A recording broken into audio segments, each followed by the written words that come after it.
ताली वाली बजा रहे हैं और लास्ट में आने वाले स्पीकर को वैसे भी लोग चुसे चुसाए मिलते हैं लोग मिलती है, कोई बात नहीं। खाना वाना खा के आए थे, घर जाके खा लेना, कोई बात नहीं खा।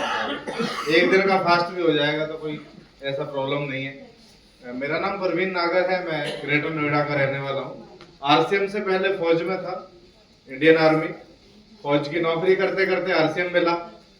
और कितने लोग मानते हैं कि आपका काम बहुत मुश्किल है जिसको कर रहे हो, जो भी कर रहे हो आप आज तक। मुश्किल है आसान है? मुश्किल है ना।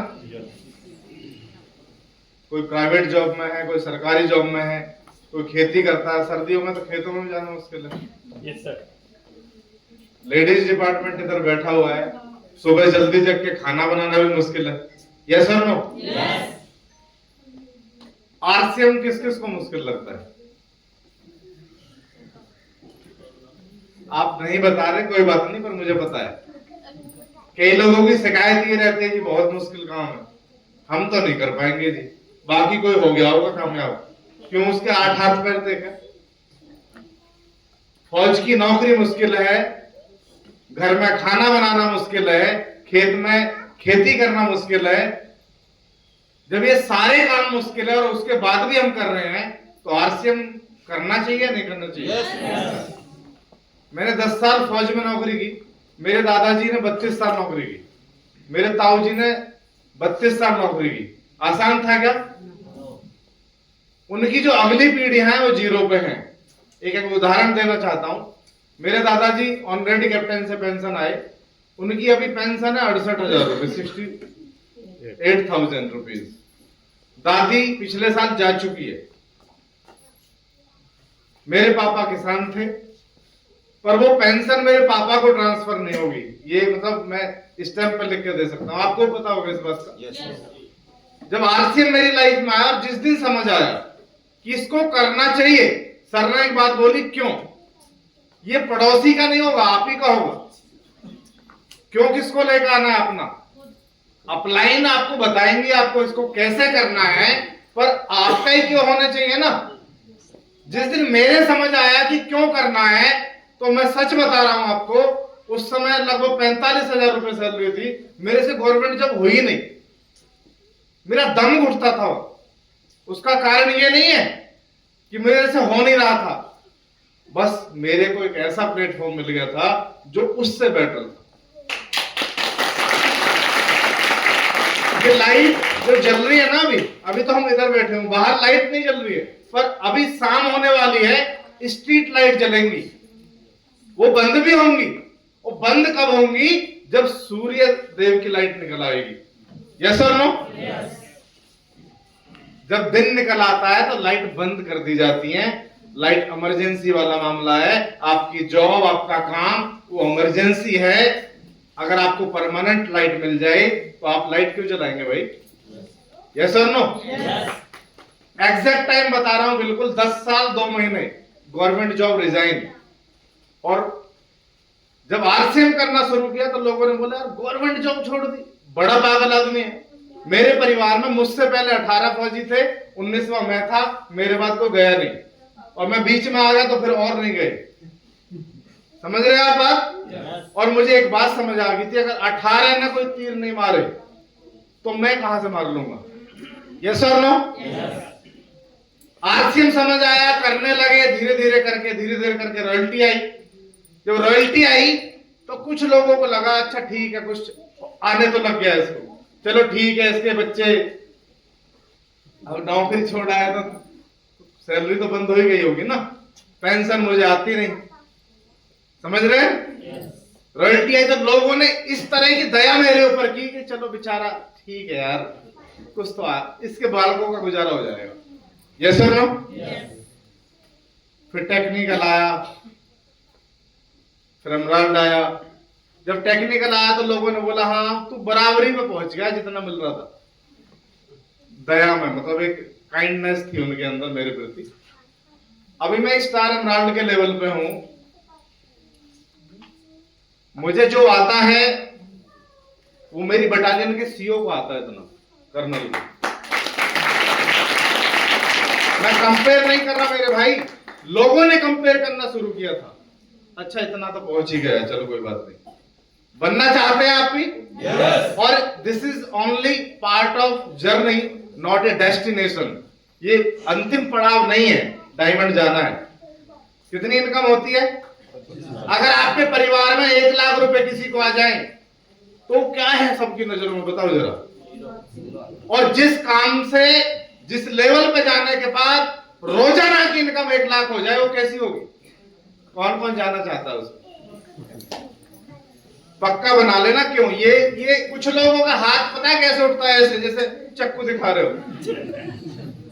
भैया कट्टा पिस्टल दिखाने की जरूरत नहीं है, पूरी राइफल दिखाओ, दिखानी है ऊपर करके। पता है क्यों? ये छाती ठोक के खुद का बनाना पड़ेगा। क्यों जाना है?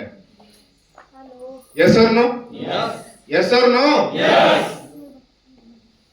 कई लोगों की तो इनकम इस तरह की है भाई साहब, उनकी मजबूरी हो। अगर गलती से कहीं कुछ खाया पिया है और पैसे देने की बात आ जाए तो जेब में हाथ अटक जाता है बाबूजी। यस और नो? आप नहीं चाहते आपके साथ ऐसा हो तो अपने आप क्यों बना लो और डायमंड जाना है, एक ही टारगेट बनाओ। बाकी सारे बीच वाले वो तो आना ही है भाई। यहां से दिल्ली जाना है, मुजफ्फरनगर तो आएगा ही, इसमें कौन सी नई बात, आ ही जाएगा वो तो। आपको तो चिंता दिल्ली की करनी है। डायमंड जाना चाहते हैं? Yes. एक किताब है मेरे पास, कामयाबी का राज डायमंड क्लब। ये क्या होता है, इसको प्रमोट कैसे करना चाहिए, इसको आसानी के साथ कैसे किया जाए, करते रहे तो अंतिम परिणाम क्या होंगे, वो सारा कुछ इसमें लिखा है। कौन कौन जाना चाहता है डायमंड? दोबारा उठाओ था एक बार। दुखने लगा है? उठाओ। फौज में अगर बॉर्डर पे भेज दिए तुम तो कटवा दोगे गर्दन। उठाओ आप, उठा लिया। जो जो जाना चाहता है वो कम से कम 5 लेके जानी है। कितनी? और अपने पास रख के नहीं बैठनी, अपने टीम के साथियों को देनी है। जो ये कहता है कि मैं कैसे करूं, पुलिस को पढ़ के आना कल, मुझे बताना, खुद बताना, मैंने भी नहीं पढ़ी अभी, मुझे बताना है कैसे डायमंड क्लब किया जाता है आसानी से। यस और नो? 100 रुपए की 5 है। किताबें बेचना अपना मकसद नहीं है। ये मतलब पूरी नहीं होंगी, मैं बता रहा हूं आपको। लोगों की इतनी बड़ी डिमांड है इसको लेके कि सर वो वाली बुक, अब दोबारा मैंने सर से रिक्वेस्ट की, सर ये 500 तो मुझे चाहिए। यस और नो? जिसको जाना है डायमंड, वो राहुल देव जी से जाने से पहले यहां से लेके जाना, ये जी हो जाएगा। Yes. 10वीं क्लास में जब पढ़े थे, पढ़ने के बाद जब ये बताया गया होगा कि पास होना है जी, बोला कैसे होना, बोला ऐसे ऐसे होना है। जिस टीचर ने बता दिया और वही क्वेश्चन आ गए होंगे, कितना अच्छा लगा होगा। यस और नो? मैं तो आपको पूरी गाइड दे रहा हूं यार। क्यों जी? पूरी गाइड है। गाइड आती थी ना अपने टाइम में, नवीन सर पुराने समय में, वो पूरी गाइड है, उसमें आंसर होते हैं पूरे। और एग्जाम टाइम से पहले वो मिल जाए कि यही आएगा। कितने नंबर आने चाहिए सर? 100 में से 100। मैं करा रहा हूं नकल।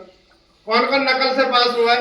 वो बहुत काम करेगा, तो मैं बता रहा हूं आपको। ये काम ही नकल का है। ठीक से नकल कर सकते हैं ना? मैंने नकल की सुनील सर की, अपने कोच के रूप में, अपने गाइड के रूप में सर को चुना। मेरी मुलाकात अमृतसर पंजाब में हुई थी और मेरी पोस्टिंग थी, वहां पर जॉब चल रही थी। मैंने इनका हाथ पकड़ा अमृतसर में और मैंने इनको सेलेक्ट नहीं किया, ऊपर वाले ने मुझे मेरे पास भेजे कि जाओ उसके पास जाओ, और इन्होंने पता नहीं, मुझे नहीं पता मेरे अंदर क्या देखा, मुझे सेलेक्ट किया। और उसका नतीजा ये है, मैंने सर को सेलेक्ट किया। और एक ही चीज, वो 7 फेरे लेने वाली बात है कि 7 जन्म 7 फेरे। मैं तो ये कह रहा हूं कि एक जन्म भी आप ले लो ना ऐसे करके तो मामला सेट है। एक अच्छी अपलाइन आपका बहुत सारा समय बचाती है, बहुत बड़े लेवल पे लेके जाती है। एक अच्छी अपलाइन का होना, और हम बहुत सौभाग्यशाली हैं, हम सबके पास टाइगर टीम भारत में जो भी रॉयल्टी अचीवर है, टेक्निकल अचीवर है, वो आपकी सबसे अच्छी अपलाइन है। बस उसका हाथ पकड़ लेना, जेंट साथी हैं उनकी बेल्ट पकड़ लेना, और तब तक मत छोड़ना जब तक जो सेटिस्फेक्शन वाला लेवल है उस तक ना पहुंच जाओ। कर सकते हैं क्या? कर सकते हैं क्या? एक बार सभी अप्लायंस के लिए जोरदार वाली ताली बजाओ। बहुत बहुत धन्यवाद। आरसीएम से अभी तक लगभग 1.25 करोड़ रुपए आ चुके हैं, सिर्फ राशन खाने से, लोगों को बताने से। और बताना पड़ता है, लास्ट में बताना पड़ता है, ये कोई मैटर नहीं करती चीजें, मैं आपको सच बता रहा हूं। पर कुछ लोग हैं जो इसी से प्रभावित होंगे। पैसे की बात वहां जरूर काम करेगी जहां लैक ऑफ मनी चल रहा है। Yes sir no? बहुत बहुत धन्यवाद। Thank you very much. जय हिंद, जय आरसीएम।